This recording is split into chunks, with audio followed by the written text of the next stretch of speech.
Hello everyone, welcome to my channel. आज हम फरवरी मंथ का इम्पोर्टेंट करंट अफेयर डिस्कस करेंगे।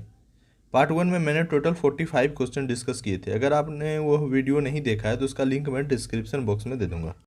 यह सभी प्रश्न एग्जाम के लिए बहुत ही ज़्यादा महत्वपूर्ण है, इसलिए पूरा वीडियो देखें, एक भी क्वेश्चन मिस ना करें। स्टार्ट करते हैं आज का सेशन। फर्स्ट क्वेश्चन है, who among the following is appointed recently as the managing director and CEO of Air India.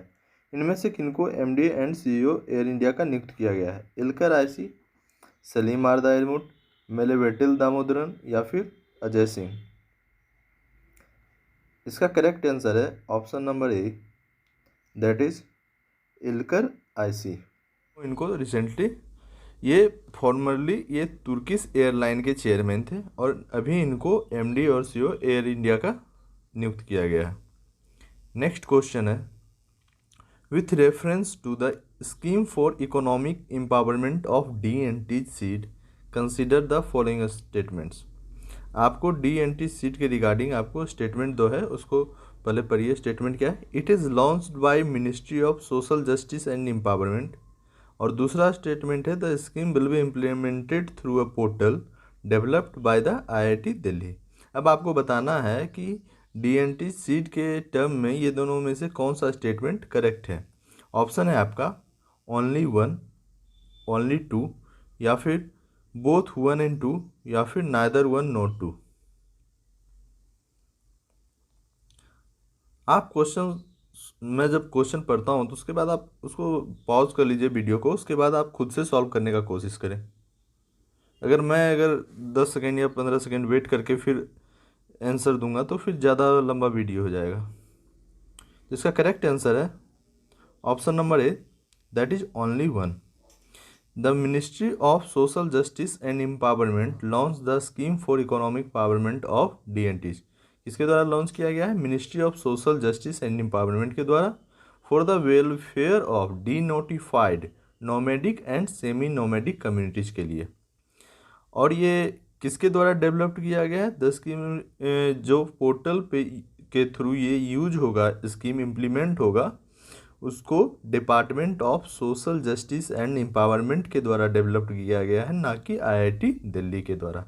Okay, next question is, और इसमें एक और इम्पोर्टेंट पॉइंट है कि इसके 4 कंपोनेंट्स हैं और अप्रोक्सीमेट कॉस्ट है 200 करोड़, जो कि 5 साल में स्पेंड करने हैं।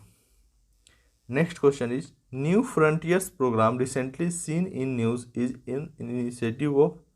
न्यू फ्रंटियर्स प्रोग्राम जो न्यूज़ में थे रिसेंटली, मतलब उसको किसके द्वारा इनिशिएट किया गया है? ये कौन से मिनिस्ट्री का इनिशिएटिव है ये? मिनिस्ट्री ऑफ फिनांस, या फिर ministry of new and renewable energy, या फिर मिनिस्ट्री ऑफ पावर? कौन से मिनिस्ट्री के द्वारा न्यू फ्रंटियर्स प्रोग्राम को इनिशिएट किया गया है? इसका करेक्ट आंसर है option number B, that is ministry of new and renewable energy. और ये किसका पार्ट है? ये आज़ादी का अमृत महोत्सव जो सेलिब्रेशन हुआ था उसी का पार्ट है ये new frontiers programme. Next question is, consider the following statement about capacity development scheme. आपको कैपेसिटी डेवलपमेंट के स्कीम के टर्म में 2 स्टेटमेंट है, पहले उसको पढ़िए। पहला स्टेटमेंट है, नोडल मिनिस्ट्रीज का कौन है? Ministry of commerce and industry. दूसरा स्टेटमेंट है, it is a centrally sponsored scheme. आपको बताना ये दोनों स्टेटमेंट में कौन सा स्टेटमेंट कैपेसिटी डेवलपमेंट स्कीम के रिगार्डिंग सही है। तो इसका ऑप्शन है ओनली वन, या ओनली टू, या फिर बोथ वन एंड टू, या फिर neither one not two. Capacity development scheme के रिगार्डिंग कौन सा स्टेटमेंट सही है? इसका करेक्ट आंसर है option number D, that is neither one not two, मतलब दोनों के दोनों स्टेटमेंट गलत है। इसके नोडल मिनिस्ट्री है ministry of statistics and programme implementation, और ये सेंट्रल सेक्टर स्कीम है, ना कि सेंट्रली स्पॉन्सर्ड स्कीम। और इसका एम क्या है? To augment infrastructural, technical as well as man power resources. Next question is, which of the following country is not part of Abraham accord. इनमें से कौन सा कंट्री जो है वो अब्राहम एकॉर्ड का पार्ट नहीं है? पहला ऑप्शन है बहरीन, दूसरा यूएई, तीसरा ईरान, चौथा इजराइल। पहला है बहरीन, दूसरा यूएई, तीसरा ईरान, चौथा इजराइल। कौन सा इसमें से अब्राहम एकॉर्ड का पार्ट नहीं है? इसका करेक्ट आंसर है option number C, that is Iran. Iran जो है वो बहरीन एकॉर्ड का पार्ट नहीं है। इसको पीस एग्रीमेंट भी बोलते हैं। The Israel UAE normalisation agreement is officially called the Abraham accord peace agreement. Okay, और ये किसके द्वारा साइन किया गया है? Leaders of Bahrain, Israel, UAE, जो कि सितंबर 2020 में साइन किया गया है। नेक्स्ट क्वेश्चन है, इंटरनेशनल रिन्यूएबल एनर्जी एजेंसी का हेडक्वार्टर कहाँ पे है? इंटरनेशनल रिन्यूएबल एनर्जी एजेंसी का हेडक्वार्टर कहाँ पे है? अबू धाबी, लंदन, या फिर न्यूयॉर्क, या फिर बर्लिन? इसका करेक्ट आंसर है option number A, that is Abu Dhabi. Abu Dhabi में इरेना का हेडक्वार्टर है। और ये इंट्रा गवर्नमेंटल ऑर्गेनाइजेशन है जिसका क्या काम है? To facilitate cooperation, advance knowledge and promote the adoption and sustainable use of renewable energy. और ये पहला इंटरनेशनल ऑर्गेनाइजेशन है जो एक्सक्लूसिवली फोकस करता है रिन्यूएबल एनर्जी पे। Next question is, with reference to green hydrogen green ammonia policy consider the following statements. Green hydrogen या फिर ग्रीन अमोनिया पॉलिसी जो रिसेंटली न्यूज़ में था, इसके बेसिस पे दो टर्म है, आपको पहले वो स्टेटमेंट पढ़ना है। पहला स्टेटमेंट है, target to produce 5 million tons of green hydrogen by 2030। Next statement है, the policy allows firms to set up renewable power capacity anywhere in the country. अब आपको बताना है green hydrogen green ammonia policy के regarding ये दोनों statement में कौन सा स्टेटमेंट सही है, कौन सा गलत है। तो आपका ऑप्शन है ओनली वन, या फिर ओनली टू, या फिर बोथ 1 and 2, या फिर नाइदर 1 नॉट 2। आप स्टेटमेंट देख सकते हैं green hydrogen green ammonia policy के रिगार्डिंग कौन सा स्टेटमेंट सही है। इसका करेक्ट आंसर हो जाएगा option number C, that is both 1 and 2। दोनों के दोनों स्टेटमेंट करेक्ट हैं। मतलब इसका जो टारगेट है वो 2030 तक 5 million turns green hydrogen produce करने का है। ओके, और ये इस पॉलिसी के थ्रू फर्म्स सेटअप होगा टू रिन्यूएबल पावर कैपेसिटी के लिए कंट्री में कहीं पर भी। ओके, और ये मिनिस्ट्री ऑफ पावर के द्वारा नोटिफाइड है। नेक्स्ट क्वेश्चन इज, लाभार्थियों से रूबरू इज एन इनिशिएटिव ऑफ। लाभार्थियों से रूबरू किस मिनिस्ट्री का इनिशिएटिव है? Ministry of housing and urban affairs, ministry of finance, या फिर मिनिस्ट्री ऑफ पावर, या फिर मिनिस्ट्री ऑफ होम अफेयर्स? इनमें से कौन से मिनिस्ट्री का इनिशिएटिव है लाभार्थियों से रूबरू? तो इसका करेक्ट आंसर हो जाएगा option number A, that is ministry of housing and urban affairs. It is ये किसका पार्ट है? प्रधानमंत्री आवास योजना, अर्बन का, रूरल का नहीं, अर्बन का। और ये ministry of housing and urban affairs ministry द्वारा मतलब इनिशिएट किया गया है अंडर आज़ादी का अमृत महोत्सव। ये भी किसका पार्ट है? आज़ादी ka Amrit Mahotsav. Next question is, Falkland islands is located in. Falkland island कहाँ पे है? Indian ocean, Pacific ocean, Arctic ocean, Atlantic ocean? Falkland islands कहाँ पे है? इसका करेक्ट आंसर हो जाएगा option number D, that is Atlantic ocean. Falkland islands are in ये आर्किपेलागो है in the south Atlantic ocean, किसके? पैटागोनियन शेल्फ पे है। नेक्स्ट क्वेश्चन है, which will be the first foreign country to adopt India's UPI system. इनमें से कौन सा पहला कंट्री है, फॉरेन कंट्री, जो इंडियाज का यूपीआई सिस्टम अडॉप्ट करेगा? Bhutan, Nepal, Sri Lanka, Bangladesh?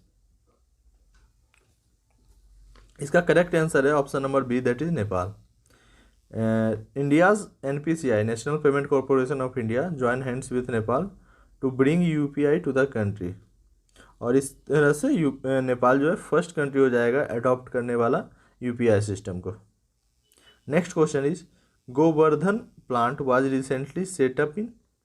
Govardhan bio CNG plant है जो रिसेंटली कहाँ सेटअप किया गया है? लखनऊ, दिल्ली, इंदौर, कोलकाता? तो इसका करेक्ट आंसर है option number C, that is Indore में रिसेंटली सेटअप किया गया है। अब गोवर्धन क्या है? Galvanising organic bio agro resources Dhan. इसका फुल फॉर्म क्या है? Galvanising organic bio agro resources Dhan scheme. ये किस पे फोकस करता है? Managing and converting cattle dung and solid waste in farms to compost biogas and bio CNG. मतलब कंपोस्ट इससे खाद भी बनेगा, फर्टिलाइज़र भी, और ऑर्गेनिक फर्टिलाइज़र क्रिएट किया जाएगा, और फिर सीएनजी भी प्रोड्यूस किया जाएगा। Okay, next question is annual frontiers report named noise blaze and mismatches released by. Annual frontier reports, जिसका नाम नॉइज ब्लेजेज और मिसमैचेज है, वो किसके द्वारा रिलीज किया गया है? यूएनईपी या फिर यूएनडीपी या फिर वर्ल्ड बैंक या फिर डब्ल्यूएचओ। यूएनईपी का फुल फॉर्म हो गया यूनाइटेड नेशन एनवायरमेंटल प्रोग्राम, और यूएनडीपी हो गया डेवलपमेंटल प्रोग्राम। तो ये चारों में से किसके द्वारा एनुअल फ्रंटियर्स रिपोर्ट पब्लिश किया गया है, रिलीज किया गया है? इसका करेक्ट आंसर हो जाएगा option number A, that is UNEP, united nation environment programme. इसका नाम क्या है इस बार का? Noise blazes and mismatches. और इसका फ्रंटियर रिपोर्ट का क्या काम है? ये 3 तरह का सॉल्यूशन, एनवायरमेंटल सॉल्यूशन इशू को मतलब प्रोवाइड कंसीडर करता है। पहला आ गया अर्बन नॉइज पोल्यूशन, दूसरा आ गया वाइल्ड फायर्स, और तीसरा आ गया फेनोलॉजिकल शिफ्ट। फेनोलॉजिकल शिफ्ट में हो गया जैसे प्लांट्स और एनिमल्स में जो सीजनल चेंजेस आते हैं ना, उसको कहते हैं फेनोलॉजिकल शिफ्ट्स। और यूएनईपी के द्वारा और कौन कौन सी रिपोर्ट पब्लिश किए जाते हैं? Emission gap report, adaptation gap report, global environment outlook. Next question है रिवार्ड प्रोजेक्ट जो है इज नॉट साइंड बाय। मतलब इनमें से चारों में से कौन है जो रिवार्ड प्रोजेक्ट को साइन नहीं किया है? रिवार्ड का फुल फॉर्म है rejuvenating water sets for agricultural resilience through innovative development. Rejuvenating water sets for agricultural resilience through innovative development project is not signed by option है world bank, central government, Karnataka या फिर महाराष्ट्र। इसका correct answer हो जाएगा option number D, that is Maharashtra. ये Maharashtra state government के द्वारा नहीं साइन किया गया। और world bank state government of Karnataka और उड़ीसा, और उसके बाद सेंट्रल गवर्नमेंट, ये तीनों इसके पार्ट है। और इसका टोटल अमाउंट कितना है? $115 मिलियन। और इसका एम क्या है? To help national and state institutions to adopt improved watershed management practices to help increase farmers resilience to climate change, promote higher productivity and better incomes. मतलब सीधा शब्दों में कहा जाए तो ये मतलब फार्मर्स का इनकम डबल करने का एक प्लान है, प्रोजेक्ट है, जिसके तहत फार्मर जो है वाटर शेड मतलब जो वाटर का यूज़ है उसको सही से मतलब यूटिलाइज करें, और कैसे कम वाटर में अच्छा प्रोडक्टिविटी करना है, इसके बारे में। नेक्स्ट क्वेश्चन आता है recently CM of Bihar Nitish Kumar announce that on which day would now be commemorated as Shaheed Diwas. मतलब रिसेंटली बिहार के सीएम नीतीश कुमार ने अनाउंस किया था कि इस दिन को शहीद दिवस के रूप में मनाया जाएगा। तो वो कौन सा डेट है? 10 फरवरी, 15 फरवरी, 18 फरवरी या फिर 26 फरवरी। तो इसका करेक्ट आंसर है option number B, that is 15 फरवरी। उन्होंने अनाउंस किया था कि 15 फरवरी को शहीद दिवस सेलिब्रेट किया जाएगा। और किस लिए? In the honour of 34 freedom fighters who were killed by police 90 years ago in Tarapur town in Munger district of Bihar. मतलब 34 फ्रीडम फाइटर 90 साल पहले तारापुर में, मुंगेर डिस्ट्रिक्ट में आता है ये टाउन, वहाँ पे इनको किल्ड मतलब मार दिया गया था। और ये जलियांवाला बाग हत्याकांड के बाद दूसरा सबसे बड़ा मतलब उन लोगों अंग्रेज़ों के द्वारा लोगों को मारा गया था, वो था ये फ्रीडम फाइटर, जिसमें बहुत सारे मरे थे। ये दूसरा बड़ा मैसेकर था। तो इस वजह से इस दिन को बिहार के सीएम नीतीश कुमार ने मतलब शहीद दिवस के रूप में मनाने का बात की है। और यह बीपीएससी के लिए बहुत ही इंपॉर्टेंट क्वेश्चन हो जाता है क्योंकि बिहार से रिलेटेड है। नेक्स्ट क्वेश्चन है पर्पल और lavender revolution launched by. Purple और लेवेंडर रिवॉल्यूशन जो है किनके द्वारा लॉन्च किया गया है? Ministry of education, ministry of defence, ministry of science and technology या फिर मिनिस्ट्री ऑफ फाइनेंस? इसका करेक्ट आंसर हो जाएगा option number C, that is ministry of science and technology. Purple revolution actually में क्या है? इट इज मतलब इसको अरोमा मिशन भी बोलते हैं, और ये मतलब लेवेंडर के प्रोडक्शन के लिए है। कश्मीर में, जम्मू कश्मीर में लेवेंडर प्रोडक्शन को इंक्रीज बढ़ावा देने के लिए एक स्टार्टअप प्रोग्राम है, इसको अरोमा मिशन भी बोलते हैं। ओके, और ये किसके द्वारा है? मतलब लॉन्च किया गया union ministry of science and technology through the council of scientific and industrial research. Important revolution और उससे रिलेटेड सेक्टर, इसका मैंने मतलब ग्राफ मतलब दे दिया है, आप इसका स्क्रीनशॉट ले सकते हैं, और ये एग्ज़ाम के लिए बहुत इंपॉर्टेंट है। किसी भी एग्ज़ाम में एक दो क्वेश्चन आ ही जाता है इससे, आप इसका स्क्रीनशॉट ले लीजिएगा। नेक्स्ट क्वेश्चन की तरफ बढ़ते हैं। नेक्स्ट क्वेश्चन है व्हाट इज मेसियर 77? मेसियर 77 क्या है? क्रिप्टो करेंसी है, रैंसमवेयर है, स्क्विड गैलेक्सी है, या फिर इनमें से कोई नहीं? इसका करेक्ट आंसर हो जाएगा option number C, that is squid Galaxy.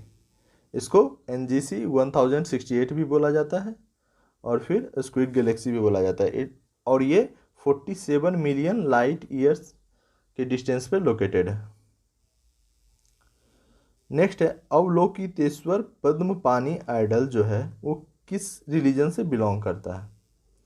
ये रिसेंटली 1200 साल के बाद, मतलब ये 1200 साल पुराना है, और लगभग 4 डिकेड्स के बाद इसको फाउंड किया गया है, जिस वजह से ये न्यूज में था। तो आर्ट्स एंड कल्चर के लिए इम्पोर्टेंट हो जाता है, UPSC के लिए भी, और BPSC और नॉर्मल एग्जामिनेशन के लिए, जनरल एग्जामिनेशन के लिए भी हो जाता है। तो ये किस रिलीजन से बिलोंग करता है? ऑप्शन है बुद्धिज्म, जैनिज्म, हिंदुइज्म या नन ऑफ द अबव। इसका करेक्ट आंसर हो जाएगा मतलब बुद्धिज्म से बिलोंग करता है। और ये क्या है? Indian officials have received a 1200 year old Buddha statue that went missing more than 2 decades एगो। मतलब 20 साल पहले इसको ये खो गया था, और यह 1200 साल पुराना लॉर्ड बुद्धा का स्टैचू है।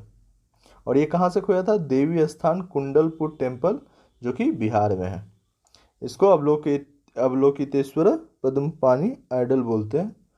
और ये इसमें मतलब ये क्या डिपिक्ट करता है? मतलब इसमें इस इमेज में क्या है कि बुद्धा जो है वो steam of A blossom lotus को ब्लोजमिंग लोटस को अपने लेफ्ट हैंड में हेल्ड किए हुए हैं, पकड़े हुए हैं, और 2 फीमेल अटेंडेंट जो है उनके पाँव के नीचे बैठी हुई है। Next question is Donets and Luhansk. Donets and Luhansk जो रिसेंटली न्यूज़ में था, वो टेरिटरी किस कंट्री का पार्ट है? डोनेट्स एंड लुहांस्क कौन से कंट्री का पार्ट है? रसिया, यूक्रेन, बेलारूस या फिर पोलैंड? इसका करेक्ट आंसर है यूक्रेन। रिसेंटली जिसको व्लादिमीर पुतिन जो रसिया के प्रेसिडेंट हैं, उन्होंने इस दोनों टेरिटरी को इंडिपेंडेंट घोषित कर दिया था, इंडिपेंडेंट कंट्री। और इस इंटायर रीजन को डोनबास रीजन भी बोला जाता है। आप मैप में देख सकते हैं,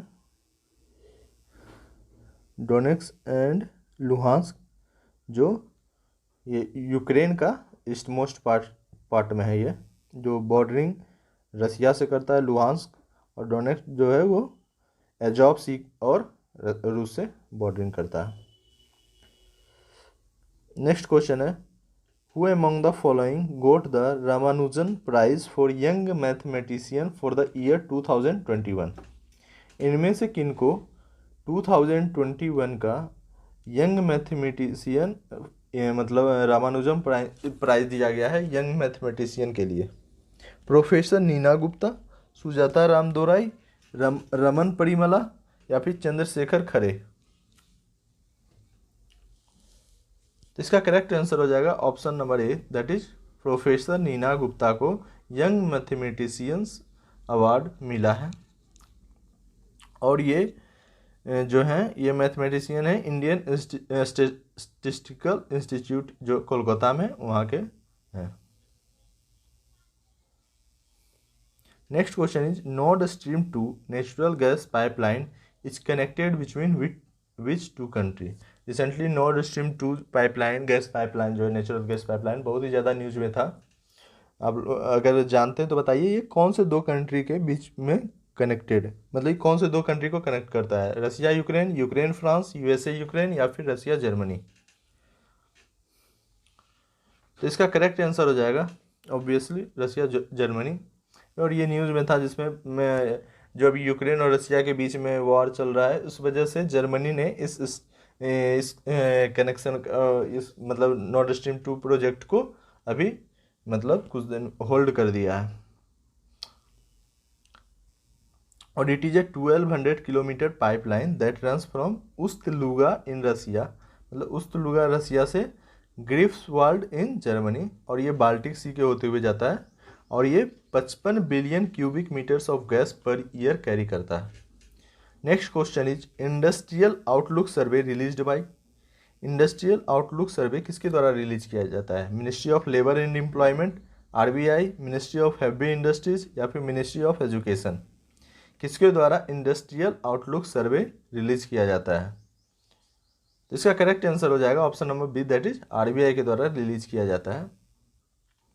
और ये क्या क्या एसेस करता है? Demand conditions, financial situations, employment condition और प्राइस सिचुएशन, चार चीज को एसेस करता है। Next question is Deocha Pachami coal block is situated in which state. Deocha Pachami coal block कौन से स्टेट में लोकेटेड है? Jharkhand, Andhra Pradesh, west Bengal, Meghalaya. Deocha Pachami coal block किस स्टेट में है? इसका करेक्ट आंसर हो जाएगा option number C, that is west Bengal. और ये वर्ल्ड का सेकेंड लार्जेस्ट कोल ब्लॉक है, और इंडिया का फर्स्ट है, और एशिया का भी लार्जेस्ट है। This coal mine is the largest coal mine और coal block in Asia due to the number of coal reserves. Next question is Chernobyl nuclear plant is located in. Chernobyl nuclear plant जो है वो कौन से देश में है? Ukraine, Russia, Germany, USA. ये रिसेंटली न्यूज में था। और अगर आप लोग न्यूज़ देखते हैं तो इसको इस टर्म को बार बार सुन भी रहे होंगे कि चेरनोबिल न्यूक्लियर प्लांट को डिस्ट्रॉय कर दिए, मतलब वहाँ पे अटैक हुआ है। तो ये एक्चुअली यूक्रेन में है। और ये इससे पहले भी एक बार 1986 में यहाँ बहुत बड़ा डिजास्टर हुआ था, 26 अप्रैल 1986 को। और ये कहाँ है? Pripyat in north of Ukraine, जो कि पहले यूएसएसआर का पार्ट था, और worst nuclear disaster in history को कंसिडर किया जाता है, both in cost and casualties. Next question is infinite series for pi is discovered by. Infinite series pi का किसके द्वारा डिस्कवर्ड किया गया है? आर्यभट्ट, रामानुजन, या फिर ब्रह्मगुप्ता, या फिर Madhav. Infinite series for pi is discovered by, इसका करेक्ट आंसर हो जाएगा option number D, that is Madhav. और इसको लेबनीज फॉर्मूला भी बोला जाता है, और इसको माधव द्वारा डिस्कवर्ड किया गया था, जो कि संगम ग्राम से बिलोंग करते हैं। और 300 ईयर बिफोर लेबनीज और जेरुजरी जो है उनके द्वारा मेनली जो माना जाता है कि ये जो है वो इन दोनों के द्वारा किया गया है, बट इनसे माधवा जो है इनसे बहुत पहले इस चीज़ का डिस्कवर्ड कर चुके थे। Next question is national strategy for additive manufacturing policy released by. Additive manufacturing policy किसके द्वारा रिलीज किया जाता है? तो ऑप्शन है ministry of commerce and industry, ministry of electronics and information technology, ministry of corporate affairs, या फिर ministry of agriculture and farmer welfare. National strategy for additive manufacturing policy released by, जिसका correct answer हो जाएगा option number B, that is ministry of electronics and information technology. और ये policy का क्या aim है? To increase India share in global additive manufacturing to 5% within the next 3 years and add approx $1 billion to the GDP। और 3D printing को ही additive manufacturing बोला जाता है, जिसमें से प्लास्टिक और metals to convert product invoices को use किया जाता है कंप्यूटर एडेड डिजाइन के लिए to real 3D dimension item बनाने के लिए। नेक्स्ट है first floating power plant of Bihar will be commission in which district. ये क्वेश्चन बीपीएससी के लिए बहुत ही ज़्यादा इंपॉर्टेंट है। मतलब फर्स्ट फ्लोटिंग पावर प्लांट जो है बिहार का वो किस डिस्ट्रिक्ट में कमीशन किया जाएगा? दरभंगा, मुजफ्फरपुर, पटना, नवादा। इसका करेक्ट आंसर है option number 8 that is Darbhanga में। और बिहार में मतलब इसके बारे में देख लेते हैं। First floating solar power plant होगा बिहार का, और इसका क्या है, it is the state's first 2 megawatt floating solar plant. और इसके किसके द्वारा इंस्टॉल और ऑपरेट किया जाएगा? Bihar renewable energy development agency के द्वारा। नेक्स्ट क्वेश्चन है with reference to Ukraine consider the following statements. Ukraine के रिगार्डिंग दो स्टेटमेंट है जो आपको देखना है। पहले क्या statement? First statement is Ukraine is the poorest country in Europe and terms of GDP and gross national income per capita. दूसरा स्टेटमेंट है Ukraine's major import from India is pharmaceutical products. मतलब इंडिया यूक्रेन जो है major import करता है India से pharmacy products. तो इसका ऑप्शन है दोनों स्टेटमेंट में कौन सा स्टेटमेंट सही है? ओनली वन, ओनली टू, या फिर बोथ 1 and 2, या फिर नाइदर 1 नॉट 2। इसका करेक्ट आंसर हो जाएगा option number C that is both statements are correct. मतलब यूक्रेन जो है यूरोप का पुअरेस्ट कंट्री है in terms of GDP and gross national income per capita. और यूक्रेन जो है मेजरली इंडिया से क्या इंपोर्ट करता है? Pharmacy products. It has deposits of iron ore and coal. मतलब यूक्रेन में आयरन ओर और कोल का डिपॉजिट्स है, उसके बावजूद ये क्या एक्सपोर्ट्स करता है? कॉर्न करता है एक्सपोर्ट्स, सनफ्लावर ऑयल, आयरन और आयरन प्रोडक्ट्स और व्हीट। ये 5 चीज़ मेनली मतलब ये एक्सपोर्ट करता है। India's first dugong conservation reserve will be set up by which state government. India का पहला डिगोंग कंजर्वेशन रिजर्व किस स्टेट गवर्नमेंट के द्वारा सेटअप किया जाएगा? उत्तर प्रदेश, मध्य प्रदेश, तमिलनाडु या फिर Kerala. India's first dugong conservation reserve will be set up by which state government. इसका करेक्ट आंसर है option number C that is Tamil Nadu.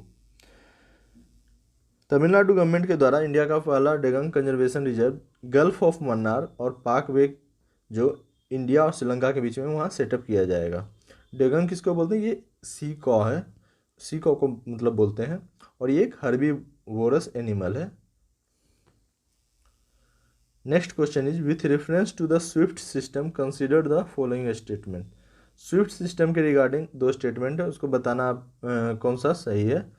अभी स्विफ्ट सिस्टम बहुत ही मतलब न्यूज़ में था इस वजह से कि रसिया यूक्रेन की वार की वजह से, जिसमें ये बार बार बोला जा रहा था कि रूस को स्विफ्ट सिस्टम से बैन किया जाए। तो इस वजह से ये क्वेश्चन एग्जाम के लिए इंपॉर्टेंट हो जाता है।